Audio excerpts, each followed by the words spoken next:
Assalamualaikum warahmatullahi wabarakatuh. Perkenalkan kami dari kelompok 2 kelas M03 akan mempresentasikan hasil diskusi kami mengenai penggunaan metode oksigen dalam produktivitas perairan. Next. Anggota kelompok kami yang pertama ada saya, Risa, lalu ada Amalia, Cindy, Naftali, Fikri, Fadilatul Nadia, dan M. Zailani Akbar. Next. Pembahasan yang pertama ada pengertian produktivitas primer dan pengertian mengukur produktivitas primer menggunakan metode oksigen. Produktivitas sendiri terdiri dari primer dan juga sekunder. Yang primer ini bertindak sebagai produsen dan yang sekunder sebagai konsumen, seperti dari zooplankton, ikan, dan juga bentos. Menurut Mutadi 2017, produktivitas primer adalah jumlah bahan organik yang dihasilkan oleh organisme autotrof, yaitu organisme yang mampu merombak bahan anorganik menjadi bahan organik yang langsung dapat dimanfaatkan oleh organisme itu sendiri maupun organisme lain dengan bantuan energi matahari maupun melalui mekanisme kemosintesis. Next. Oksigen merupakan hasil sampingan dari fotosintesis, sehingga ada hubungan erat antara produktivitas dengan oksigen yang dihasilkan oleh tumbuhan. Tetapi harus diingat, sebagian oksigen dimanfaatkan oleh tumbuhan tersebut dalam proses respirasi dan harus diperhitungkan dalam penentuan produktivitas. Et al. 2014, ukuran produktivitas primer menggunakan oksigen berdasarkan atas terbentuknya oksigen selama berlangsungnya proses fotosintesis. Diasumsikan bahwa dalam proses fotosintesis, jumlah oksigen setara dengan jumlah karbon dioksida yang terdapat. Selanjutnya ada parameter produktivitas primer dengan metode oksigen. Yang pertama ada gross primary productivity, di mana total fotosintesis atau total asimilasi atau produksi primer kotor. Lalu ada net primary productivity, di mana memiliki pengertian yaitu jumlah bahan organik yang disimpan dalam jaringan setelah dikurangi dengan jumlah yang terpakai untuk respirasi selama selang waktu tertentu. Lalu ada respirasi, di mana jumlah oksigen yang digunakan untuk proses respirasi, dan ada net community production, yaitu NPP dikurangi konsumsi oksigen oleh organisme heterofik selama periode tertentu. Lalu ada prosedur pengukuran produktivitas primer fitoplankton. Nah, untuk caranya itu dengan mengambil contoh air pada kedalaman eufotik dengan menggunakan metode botol oksigen gelap dan terang atau menggunakan metode titrasi Winkler. Lalu ada faktor yang mempengaruhi produktivitas perairan. Yang pertama ada kecerahan. Semakin tinggi cahaya produktivitas perairan, semakin tinggi sampai pada batas tertentu akan menurun seiring dengan menurunnya intensitas cahaya matahari. Lalu ada nutrien. Keberadaan nutrien di perairan dipengaruhi oleh aktivitas manusia di daratan, gerakan massa air, dan aktivitas pembusukan bahan-bahan organik. Perairan yang kaya nutrien dan biota autotrof atau fitoplankton akan memiliki produktivitas primer yang tinggi. Lalu ada klorofil A.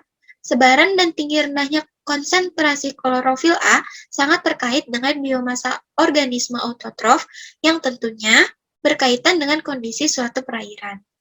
Lalu ada suhu. Laju fotosintesa fitoplankton meningkat seiring dengan meningkatnya suhu perairan, tetapi akan menurun secara drastis setelah mencapai suatu titik suhu tertentu. Lalu ada kekeruhan. Tingginya kekeruhan akan mengurangi penetrasi cahaya yang masuk ke perairan yang akan berdampak pada penurunan produktivitas primer perairan. Lalu ada arus. Semakin tinggi arus yang disebabkan oleh front dan upwelling akan menyebabkan tingkat produktivitas perairan yang rendah, karena tidak adanya kesempatan nutrien untuk digunakan oleh organisme autotrof sebagai bahan baku dalam proses fotosintesis. Lalu ada kedalaman. Seiring bertambahnya kedalaman akan menurunkan penetrasi cahaya sehingga produktivitas primer akan berkurang. Selanjutnya yaitu alasan penggunaan metode oksigen dalam perhitungan produktivitas. Next. Alasan yang pertama yaitu metode oksigen merupakan metode yang umum digunakan dalam mengukur produktivitas primer. Pemilihan metode ini didasarkan pada sifatnya yang praktis dan paling mudah karena menggunakan peralatan yang sederhana yaitu botol gelap dan botol terang. Next. Alasan yang kedua yaitu seperti yang sudah dijelaskan sebelumnya, yaitu oksigen merupakan hasil sampingan dari fotosintesis dan sebagian dimanfaatkan dalam proses respirasi, sehingga ada hubungan erat antara produktivitas dengan oksigen yang dihasilkan oleh tumbuhan dan harus diperhitungkan dalam penentuan produktivitas. Metode ini sangat cocok dalam menentukan produktivitas primer ekosistem perairan dengan fitoplankton sebagai produsennya. Alasan berikutnya yaitu dengan metode ini sampel yang diteliti tidak dibatasi ukurannya dan dapat diukur setiap saat. Namun ada kemungkinan terjadi persinggungan oksigen di atmosfer dan di dalam air. Selain itu, dengan metode ini beberapa parameter produktivitas primer dapat ditentukan seperti produktivitas primer kotor atau GPP, produktivitas primer bersih atau NPP, dan respirasi. Selanjutnya di sini saya akan menjelaskan mengenai pengukuran dan perhitungan produktivitas primer metode oksigen. Pada prinsip kerja metode ini yaitu mengukur perubahan kandungan oksigen dalam botol gelap dan terang yang berisi sampel air yang telah diinkubasi pada perairan yang mendapat sinar matahari. Dapat dilihat, ini merupakan langkah-langkah untuk menghitung produktivitas perairan metode oksigen. Yang pertama adalah pengambilan sampel sebanyak 3 kali pengambilan, yaitu untuk botol inisial, botol gelap, dan botol terang. Selanjutnya, botol inisial ditetesi MnSO4 dan NaOH plus Ki, lalu dihomogenkan. Setelah itu, botol gelap dilapisi menggunakan aluminium foil agar tidak terkontaminasi sinar matahari. Selanjutnya, botol gelap dan botol terang diikat, kemudian dimasukkan ke dalam perairan, dan diinkubasi bisa dilakukan selama 3, 4, ataupun 6 jam. Setelah selesai, angkat botol gelap dan botol terang. Selanjutnya dilakukan hal yang sama pada langkah kedua, yaitu ditetesi MnSO4 dan NaOH plus Ki. Selanjutnya, ketiga botol tersebut dilakukan filtrasi untuk menghitung kadar oksigen. Nah, untuk menghitung kadar oksigen sendiri, rumusnya adalah V-titran dikali N-titran dikali 8 dikali 1000 per V botol minus 4. Nah, selanjutnya, kadar oksigen pada botol gelap ini digunakan untuk menghitung laju respirasi, sementara kadar oksigen pada botol terang digunakan untuk mengukur laju fotosintesis, atau sering disebut juga produktivitas primer kotor. Sedangkan pada kadar oksigen pada botol inisial digunakan untuk menghitung laju produktivitas primer bersih. Dapat dilihat rumus sebagai berikut, dengan satuan miligram oksigen per liter per jam. Nah, satuan ini dikonversi menjadi miligram karbon per meter kubik per jam, di mana rumusnya adalah sebagai berikut, dengan 12 per 32 atau dalam desimal yaitu 0,375 merupakan konversi dari oksigen ke karbon. Sementara 1000 merupakan konversi liter ke meter kubik, dan Pq merupakan photosynthetic quotient, di mana dalam jurnal yang saya pakai bernilai 1,2. Produktivitas primer dengan metode oksigen. Prinsip kerja metode ini yaitu dengan cara mengukur perubahan kandungan oksigen dalam botol gelap dan terang yang berisi sampel air yang telah diinkubasi pada perairan yang mendapat sinar matahari. Waktu yang dibutuhkan untuk inkubasi botol adalah 3-4 jam.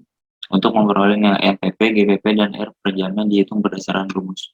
Contoh hasil perhitungan menggunakan oksigen menggunakan rumus tersebut.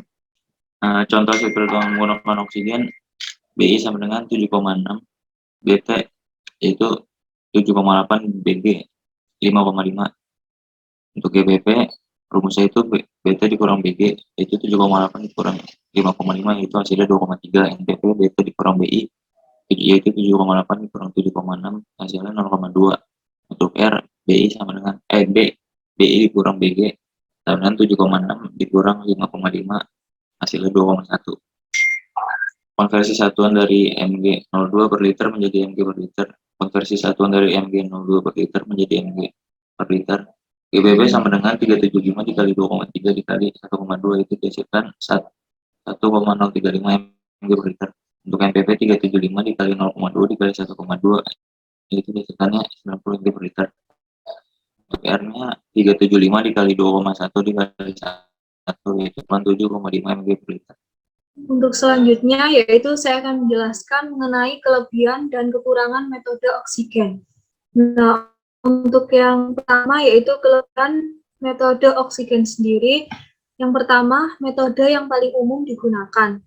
Oksigen merupakan hasil sampingan dari fotosintesis sehingga ada hubungan erat antara produktivitas dengan oksigen yang dihasilkan oleh tumbuhan.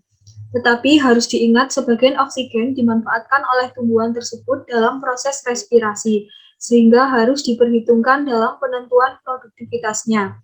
Yang kedua, lebih hemat biaya dan waktu pengerjaan yang singkat. Prinsip kerja metode ini yaitu mengukur perubahan kandungan oksigen dalam botol gelap dan terang yang berisi sampel air yang telah diinkubasi pada perairan yang mendapat sinar matahari. Waktu inkubasi botol gelap dan botol terang yakni 3-4 jam untuk memperoleh nilai NPP, GPP, dan R per jamnya. Next. Yang terakhir yaitu metode yang praktis dan mudah digunakan. Menurut Böhme, memperkenalkan metode oksigen melalui pembacaan kurva oksigen harian. Dengan metode ini, sampel yang diteliti tidak dibatasi ukurannya dan dapat diukur setiap saat. Nah, untuk kekurangan metode oksigen sendiri yaitu yang pertama, metode yang kepekaannya rendah. Metode ini hanya saja memiliki kelemahan yaitu tingkat kepekaannya yang rendah sehingga hanya dapat digunakan pada perairan yang produktivitasnya tinggi, seperti di perairan pantai, sedangkan pada perairan samudra yang umumnya produktivitasnya rendah, metode oksigen sulit untuk digunakan. Yang kedua, metode yang kurang akurat. Pada metode ini, ada kemungkinan terjadi persinggungan oksigen di atmosfer dan di dalam air. Banyaknya model perhitungan produktivitas primer perairan mengakibatkan hasil yang didapat berbeda-beda, sehingga hasil yang didapatkan masih kurang akurat dibandingkan metode lainnya. Nah, untuk yang terakhir yaitu tidak dapat menghitung produktivitas primer bersih. Pada metode ini kurang cocok untuk menghitung produktivitas primer bersih dibandingkan metode C14 atau radioaktif, tetapi lebih cocok dalam perhitungan produktivitas primer kotor. Oke, selanjutnya adalah pengaplikasian produktivitas primer metode oksigen.